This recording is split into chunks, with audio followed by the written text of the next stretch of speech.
Hello students, today we learn first aid for heart diseases in lesson number 2, Health and Diseases, Standard 8. First aid for heart diseases.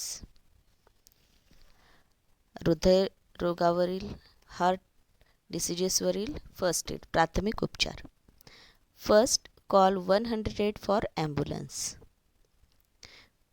सर्वप्रथम आपण 108 क्रमांकावर रुग्णवाहिकेसाठी phone करा. Check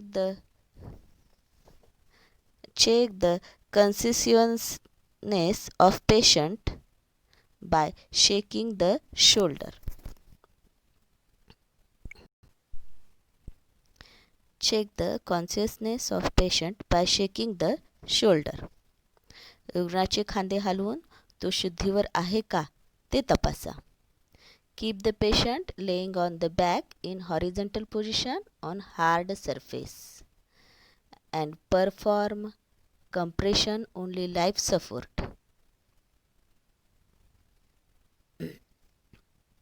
Keep the patient laying on the back in horizontal position. पेशंटला horizontal पोझिशनमध्ये बॅकवर झोपवायचं आहे, म्हणजे पाठीवरती झोपवायचं आहे आणि तेही हार्ड सरफेसवर. म्हणजेच जो कोणी पेशंट आहे त्या पेशंटला हार्ड सरफेसवर झोपवून बघा काय करायचं, त्याला क्षितिज समांतर अशा प्रकारे झोपवायचे पाठीवरती. And perform compression only life support COLS. म्हणजेच त्याला त्या रुग्णाच्या छातीवर दाब द्यायचा आहे. परफॉर्म म्हणजे कंप्रेशन ओनली लाईफ सपोर्ट, म्हणजे कंप्रेशन ओनली लाईफ सपोर्ट ही जी प्रोसेस आहे ती परफॉर्म करायचे, म्हणजेच त्या रुग्णाच्या छातीवर दाब द्यायचा आहे. In this press the centre of the thorax for at least 30 times at the rate of the 100 to 120 stroke per minute. बघा याच्यामध्ये काय करायचं आहे, हे जे कंप्रेशन ओनली लाईफ सपोर्ट आहे, ही जी प्रोसेस आहे याच्यामध्ये press the centre of the thorax for at least 30 times at the rate of 100 to 120 stroke per minute. यामध्ये प्रत्येक मिनिटाला 100 to 120 ही जी स्पीड आहे बघा, ह्या स्पीडनी त्याला दाब द्यायचा आहे त्याच्या छातीवर. किमान 30 वेळा छातीच्या बरोबर मध्यभागी हा दाब द्यायचा आहे. बघा किती वेळा दाब द्यायचा आहे, हा 30 वेळा दाब द्यायचा आहे. आणि हा 100 ते 120 म्हणजे 100 ते 120 दाब या गतीने हा दाब 30 वेळा छातीच्या बरोबर सेंटरला म्हणजेच मध्यभागी हा दाब द्यायचा आहे. Collect information.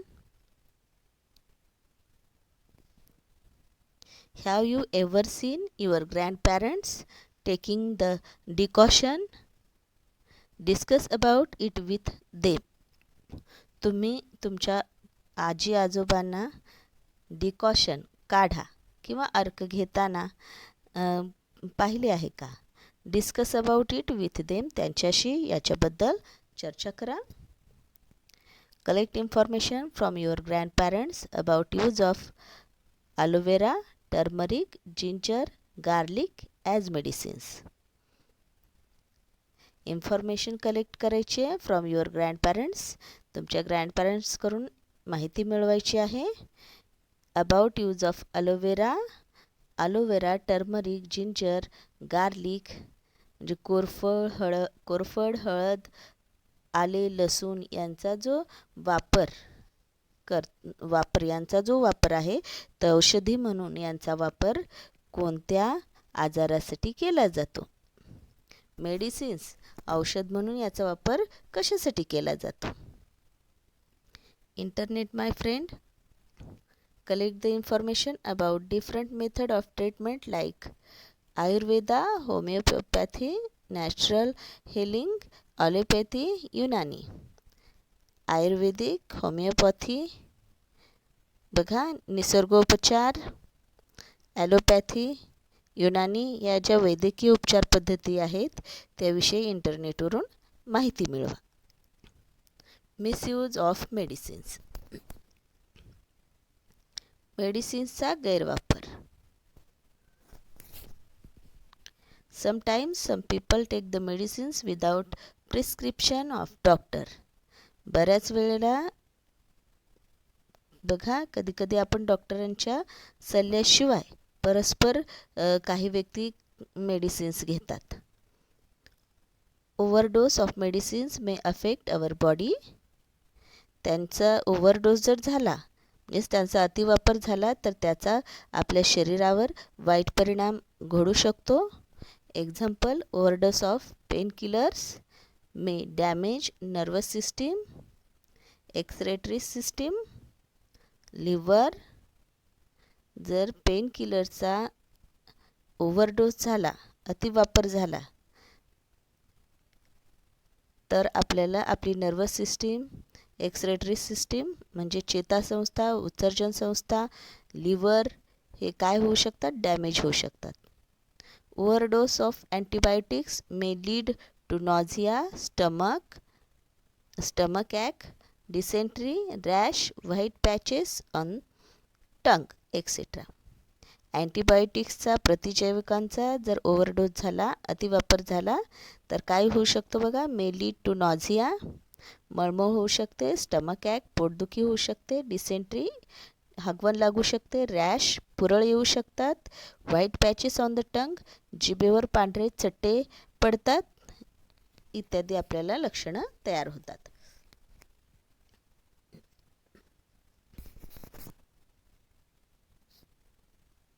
Think about it. याविषयी विचार करा.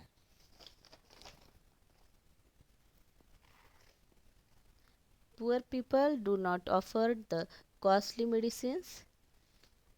गरीब रुग्ण महागडी औषधे विकत घेऊ शकत नाहीत. कॉस्टली मेडिसिन्स अफोर्ड करू शकत नाहीत, त्यांना ते परवडणारे नसते. Is there any alternative for this? Which one? मग त्यांच्यासाठी अशावेळी त्यांच्यासाठी काही इतर पर्याय उपलब्ध असेल का, आणि ते असतील तर कोणता? जेनेरिक मेडिसिन्स, जेनेरिक औषधे. Generic medicines are also known as general medicines. Generic औषधे यांना सामान्य औषधे असेही म्हणतात, जनरल मेडिसिन्स असेही म्हणतात. These are manufactured and distributed without any patent. कोणत्याही पेटंटशिवाय, कोणत्याही कंपनीशिवाय याचं मॅन्युफॅक्चर होतं आणि डिस्ट्रीब्युशन होतं, वाटपसुद्धा होतं. These medicines are at par in quality with branded medicines. हे मेडिसिन्स, हे औषधं ब्रँडेड औषधांच्या समकक्ष असतात, म्हणजे त्या औषधांच्या क्वालिटीचेच असतात. Production cost of these medicines is very low due to fewer expansion on research at their formula is readily available. Production of cost of these medicines is very low. या मेडिसिनच्या प्रोडक्शनचा खर्च अतिशय कमी होतो. Due to fewer expenses on research as their formula is readily available. त्यांचा formula already available असतो, म्हणजे त्यांचा formula तयार असतो. त्याच्यामुळं त्याचा रिसर्चचा जो खर्च आहे तो खर्च काय होतो, वाचतो. त्यामुळे जेनेरिक औषधांची किंमत ही ब्रँडेड औषधांच्या किमतीपेक्षा कशी असते, खूप कमी असते. Use of ICT, information technology. You can easily obtain the generic medicines using mobile app like HealthCart and Jan Samadhan. Generic औषधे तुम्ही हेल्थ कार्ट व समाधान या मोबाईल ॲपच्या साहाय्याने सहज मिळवू शकता. Download those app on your mobile and use it if necessary. हे ॲप तुमच्या मोबाईलमध्ये डाउनलोड करा आणि गरज पडल्यास त्याचा वापर करा. Lifestyle and diseases.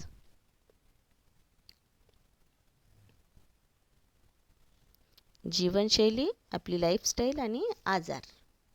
Lifestyle includes the daily routine and the type of food. लाईफस्टाईलमध्ये आपले डेली रुटीन, दिनचर्या आणि आहार याचा समावेश होतो. Nowadays, habits like staying in bed till late morning and going to bed late in night. Frequent changes in meal timing, lack of physical exercise, consumption of junk food, etc. have been increased due to this. Such people are getting sick frequently. Nowadays, habits like staying in bed till late morning and going to bed late in night. उशिरा उठणं, आजकाल उशिरा उठणं, उशिरा झोपणं, त्याच्यानंतर frequent changes in meal timing, जेवणाच्या वेळासारख्या बदलणं, lack of physical exercise, physical एक्झरसाइजचा अभाव असणं, कन्सप्शन ऑफ जंक फूड, सतत जंक फूड खाणं, एक्सेट्रा इत्यादी have been increased due to this. Such people are getting sick frequently. आणि बघा हे सगळं काय होत आहे, वाढत आहे. हॅव बीन इन्क्रीज्ड, हे सगळं वाढत आहे आणि त्याच्यामुळं काय होतं, due to this such people are getting sick frequently. आणि लोक त्याच्यामुळं सतत आजारी पडत आहेत. If frequency of becoming sick is to be lowered, people should following right lifestyle. जर हे आजारपण, सतत आजारी पडण्याचं प्रमाण जर कमी करायचं असेल, लोअर करायचं असेल तर काय करायला पाहिजे? People should following right lifestyle. लोकांनी आपली जीवनशैली जी आहे ती प्रॉपर जीवनशैली ठेवली पाहिजे. यामध्ये it must include sufficient sleep, right food, yogasana, pranayama and physical exercise. Physical exercise should also be as per one's own capacity. बघा याच्यामध्ये मग आपण कशाचा समावेश केला पाहिजे? It must include sufficient sleep, पुरेशा प्रमाणात झोप, राईट फूड, योग्य आहार, योगासन, प्राणायाम अँड फिजिकल एक्झरसाइज याचा आपण समावेश केला पाहिजे. Physical exercise should also be as per one's own capacity. आणि ही जी फिजिकल एक्झरसाइज आहे ती आपापल्या शारीरिक कुवतीप्रमाणे आपल्या शरीराला झेपेल असंच आपण फिजिकल एक्झरसाइज केली पाहिजे. Pranayama and yogasana should be perform under the expert supervision. Expert सुपरविजनच्या अंडर आपण प्राणायाम आणि योगासनं करावीत. See the videos of pranayama and yogasana. Pranayama आणि योगासनांची व्हिडिओ पहा. वॅक्सिनेशन, लसीकरण. Vaccination is important to prevent the infectious diseases. संसर्गजन्य रोग आजार होऊ नयेत म्हणून वॅक्सिनेशन, लसीकरण करून घेणे हे अतिशय महत्त्वाचे आहे. Collect the vaccination scheduled chart from near by clinic and study it. तुमच्या जवळच्या दवाखान्यातून वॅक्सिनेशनचा चार्ट मिळवा आणि त्याची स्टडी करा, त्याचा अभ्यास करा.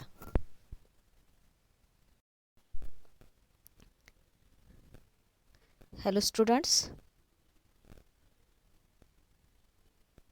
Yesterday we learned reasons and symptoms of cancer in non-infectious diseases. Lesson number 2, health and diseases. Standard 8. Today we learn modern diagnostic and treatment of cancer.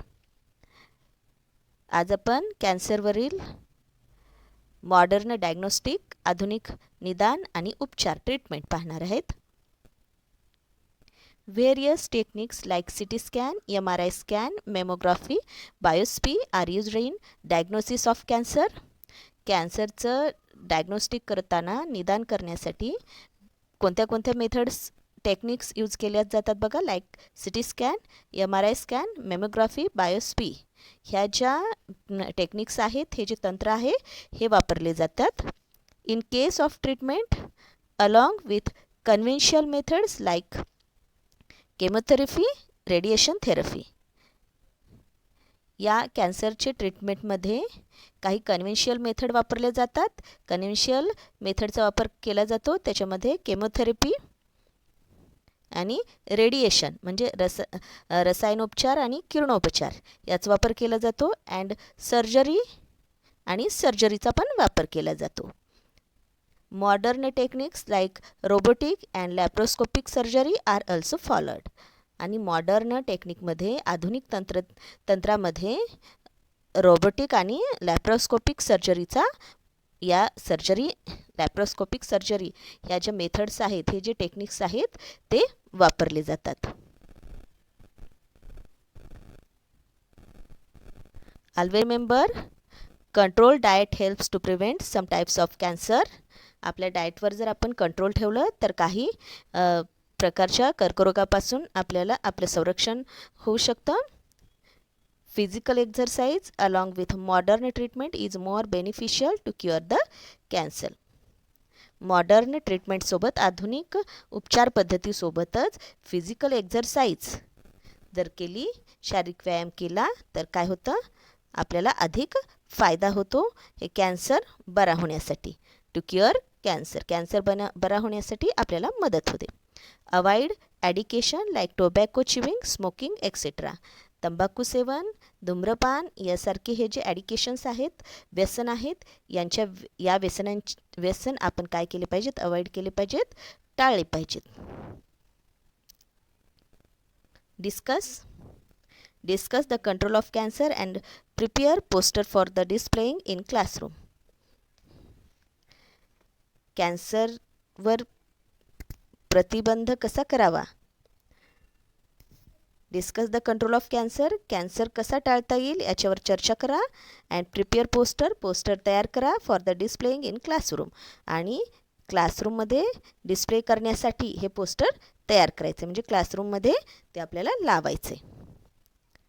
Can you tail,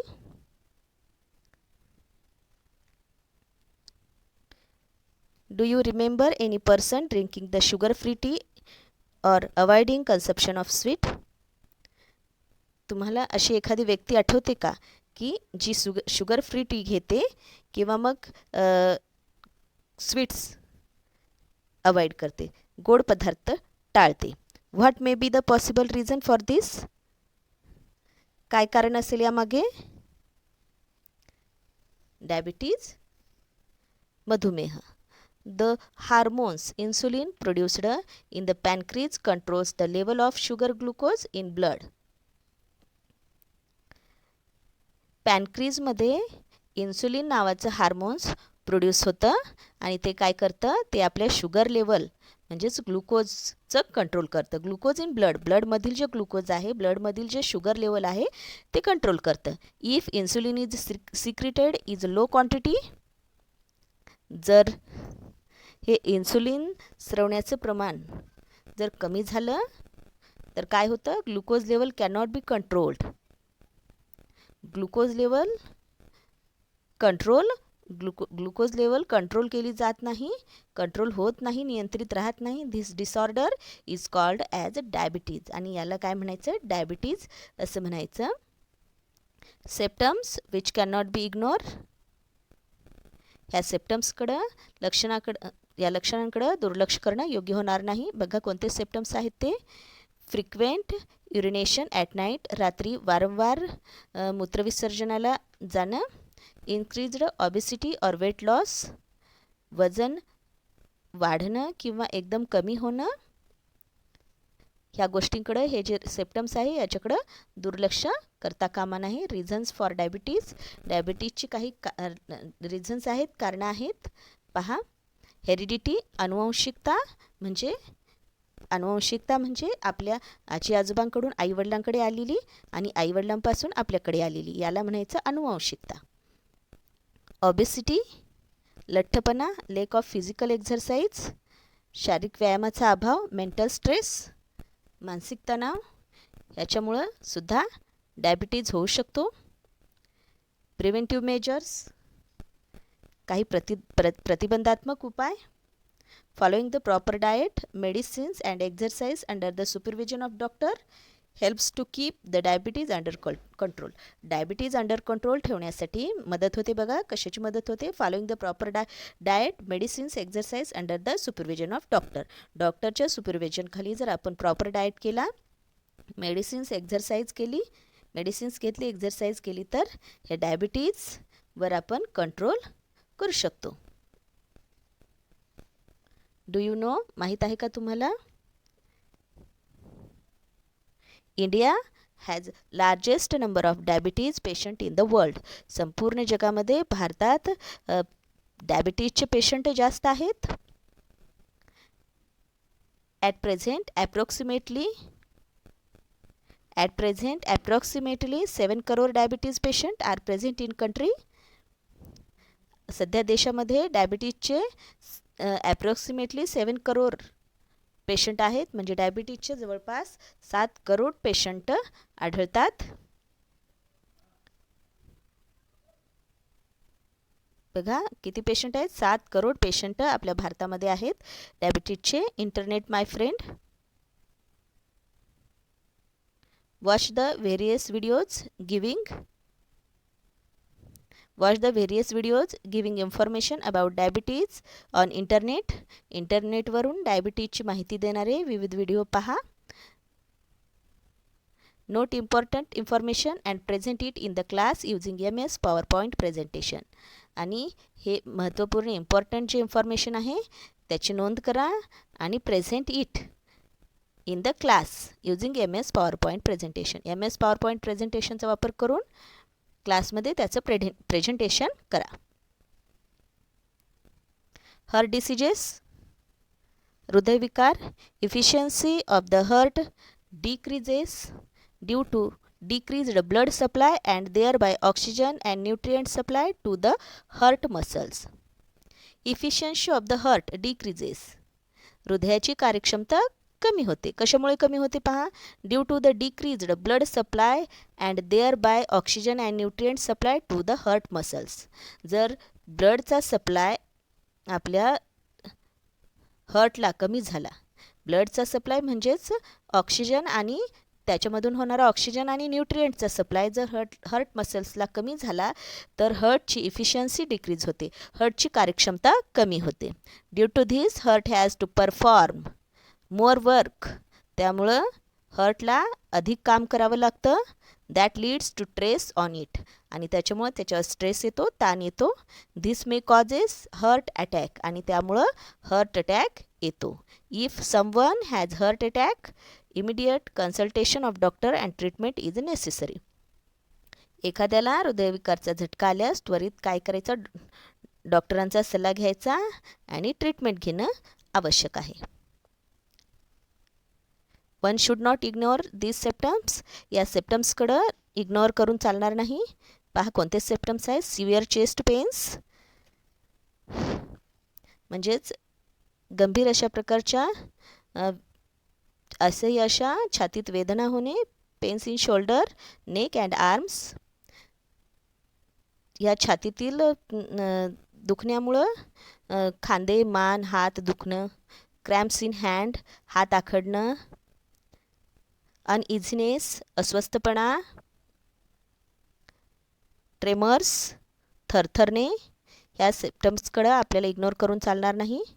reasons of heart attack. Heart अटॅकची काही reasons आहेत, कारणं आहेत. Smoking, alcoholism, diabetes, hypertension, obesity, lack of physical exercise, heredity, mental stress, अँगर and anxiety.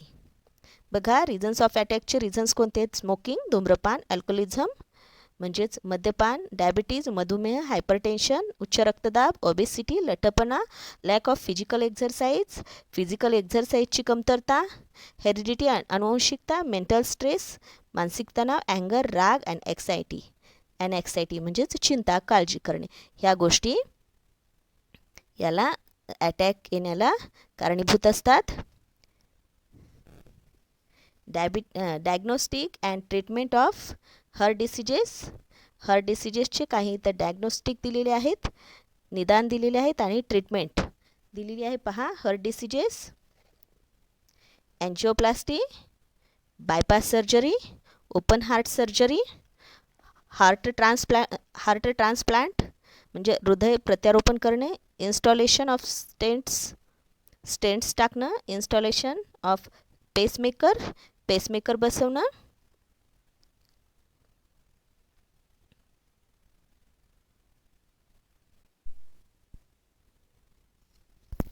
Always remember, each diseases has specific scientific reasons. प्रत्येक रोगाला काही असे विशिष्ट असे वैज्ञानिक कारण असते, स्पेसिफिक सायंटिफिक रिझन असतं. Diseases do not occur due to the divine curse or hating by anyone. कोणताही डिसीजेस, कोणताही आजार हा दैवी प्रकोप, डिवाइन कर्स म्हणजे दैवी प्रकोप ऑर हॅटिंग बाय एनीवन किंवा एखाद्याच्या द्वेषामुळे होत नाही.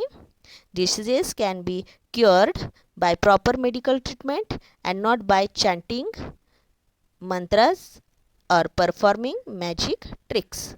कोणताही डिसीजेस आहे तो प्रॉपर मेडिकल ट्रीटमेंटनीच बरा होऊ शकतो, and not by chanting mantras, कुठल्याही प्रकारचे मंत्र, ऑर परफॉर्मिंग मॅजिक ट्रिक्स किंवा जादुई युक्त्या केल्यामुळं कोणताही आजार बरा होत नाही.